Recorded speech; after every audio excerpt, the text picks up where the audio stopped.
வணக்கம் மக்களே, இது வரைக்கும் நீங்கள் நம்ம சேனலை சப்ஸ்கிரைப் பண்ணலாம், சப்ஸ்கிரைப் பண்ணிக்கங்க. நீங்கள் கிழிச்சதுக்கு சம்பளம் ஒரு கேடு. கிரிக்கெட் வீரர்களின் ஊதியத்தில் கை வைக்கும் பாகிஸ்தான் வாரியம். T20 உலகக்கோப்பை கிரிக்கெட் போட்டியிலிருந்து பாகிஸ்தான் அணி முதல் சுற்றிலிருந்து வெளியேறியிருப்பது அந்நாட்டில் மிகப்பெரிய சர்ச்சையை ஏற்படுத்தியிருக்கிறது.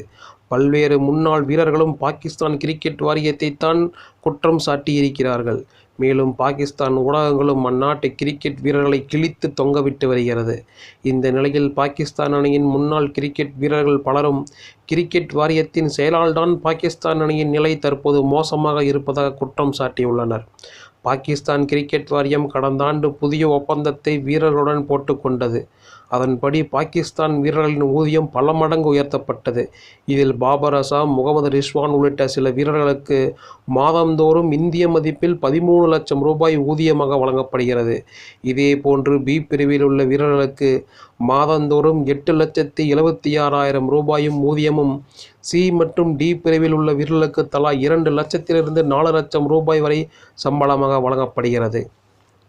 இதை தவிர ஒவ்வொரு போட்டியில் விளையாடும் வீரர்களுக்கு 1 லட்சம், 2 லட்சம் ரூபாய் என தனித்தனி சம்பளம் வழங்கப்படுகிறது. இந்த நிலையில் இந்த சம்பள உயர்வுக்கு பிறகு பாகிஸ்தான் அணி மிகவும் மோசமாக விளையாடி வருவதாக குற்றச்சாட்டு எழுந்துள்ளது.